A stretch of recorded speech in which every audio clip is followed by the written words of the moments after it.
Well, আজকে আরেকটা কথা বলতে আসলাম এই ভিডিওতে। সেটা ধূমকেতু, মানে বহু প্রতীক্ষিত সিনেমা, মানে লাইক প্রায় 10 বছর 12 বছর হবে না, মেবি হবে হয়তো 10-12 বছর তো হবেই মোটামুটি। যখন থেকে এই সিনেমার একটা পোস্টার বেরিয়েছিল তখন থেকেই কিন্তু একটা সিনেমার একটা ক্রেজ ছিল। এবার প্রডিউসার রানা করব করব করব করব করব না করব করব টাকা পয়সা হাড্ডা ব্যাড্ডা নিয়ে মোটামুটি প্রায় সিনেমার আড্ডা তুলে দিয়েছে। তবু কিন্তু প্রত্যেক বছর যখন যখন দেবদার কোনো নতুন সিনেমা টিজার বা ট্রেলার আসতো, যেটা হাইপ তুলতো, সেখানে কিন্তু সবাই ম্যাক্সিমাম সবাই ফ্যান্সরা কমেন্ট করতো শুধুমাত্র ধূমকেতুর জন্য, যে ধূমকেতুটা প্লিজ রিলিজ করো।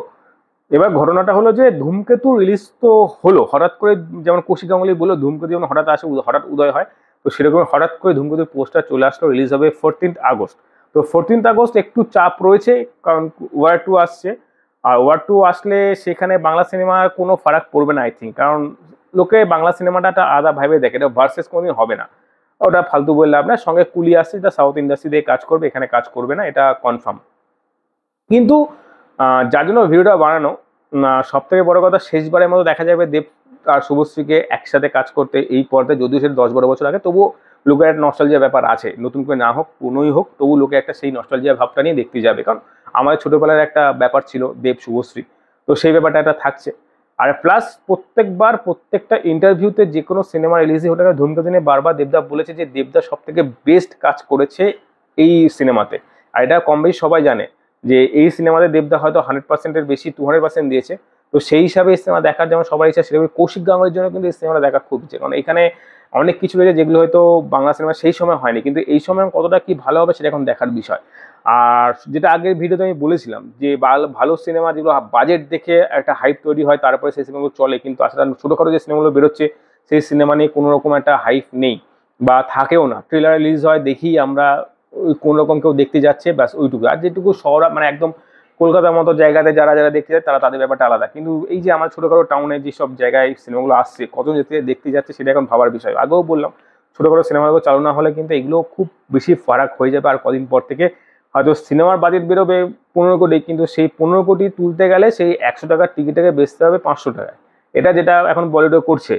আর রইল পরে একটা কথা, সেটা হলো যে ধূমকেতুর কিছু শর্ট, মানে আগেকার অনেক আগের, যখন হয়তো আমি হয়তো সেইভাবে রিসার্চ করিনি, হয়তো ভাবিও নি কোনোদিন ভিডিও বানাবো এই রিভিউ নিয়ে, তো সেই সময়কার সময় থেকেই একটা পেজ রয়েছে দেবদার ফ্যানের, কোনো ফ্যানের, তো সেইখানে আমি হঠাৎ করে চোখে পড়লো আমার ফেসবুক প্রোফাইলে যে সেই ছোটো ক্লিপগুলো সে ছাড়ছে, যেগুলো সেই সময় ছাড়া হয়েছিল, হয়তো আমার চোখে আসেনি কোনো সময়, আমি জানি না যে কোনো ছাড়া হয়েছিল, বাট সেদিনকে জানতে পারলাম যে আগে ছাড়া হয়েছে, সেগুলো সে শেয়ার করছে।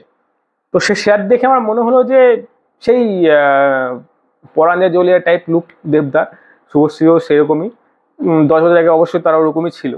তো সেখানে দাঁড়িয়ে আমার একটা মনে খটকা লাগছে যে আদৌ সিনেমাটা কি সেইভাবে রেসপন্স পাবে আজকের দিনে দাঁড়িয়ে, কারণ আজকে 2020-এর আগে যে টেস্ট ছিল সেই টেস্টটা কিন্তু এখন একদমই চেঞ্জ হয়ে গেছে, ফালতু বলে লাভ নেই, সেই অ্যাকশন ওরিয়েন্টেড ব্যাপারটা হয়ে গেছে।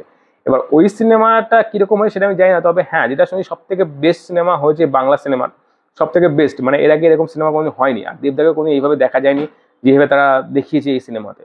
বাট সেই ক্লিপগুলো দেখে সেই পরাঞ্জয় জুয়েলারি ভাইবটাই আমার আসছিল, মানে এখন ওরা গানের শুটিং ছিল, অবশ্যই কোনো গানের শুটিং ছিল, আমি কোনো সিনেমা নিয়ে কথা বলছি না, বাট গানের শুটিং ছিল কিছু।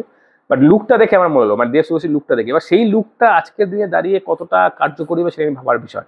আর হ্যাঁ, একটা কথা ঠিক তো অবশ্যই যে দেব শুভশ্রীকে নিয়ে ধূমকেতু নিয়ে কিন্তু একটা আলাদা ক্রেজ মানুষের মধ্যে রয়েছে অন সোশ্যাল মিডিয়ায়। এবার বাস্তবে কতটা ক্রেজ রয়েছে সেটা এখন দেখার বিষয় 14ই আগস্ট।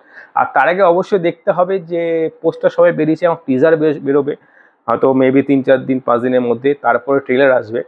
তো তারপর একটা হাইপ দেখা যায় কতটা কি তৈরি করতে পারে এই সিনেমা।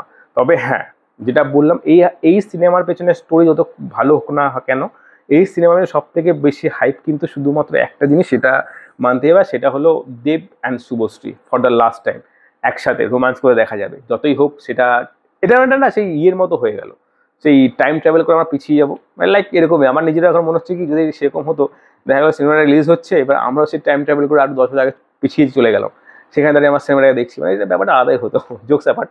তো বাকি তোমার ধূমকেতু সিনেমা নিয়ে কি মতামত অবশ্যই কমে জানো। তো বন্ধুরা আজ এই পর্যন্ত, দেখা পরের ভিডিওতে, টাটা বাই বাই। আর একটা কথা, ধূমকেতু কি আদৌ এই খাদান বা এই যে লাস্ট যে সিনেমাগুলো হিট করলো আমাদের এই বাংলা ইন্ডাস্ট্রিতে সেরকম হিট করতে পারবে? তোমাদের কি মনে হয় অবশ্যই কমেন্টে জানাও।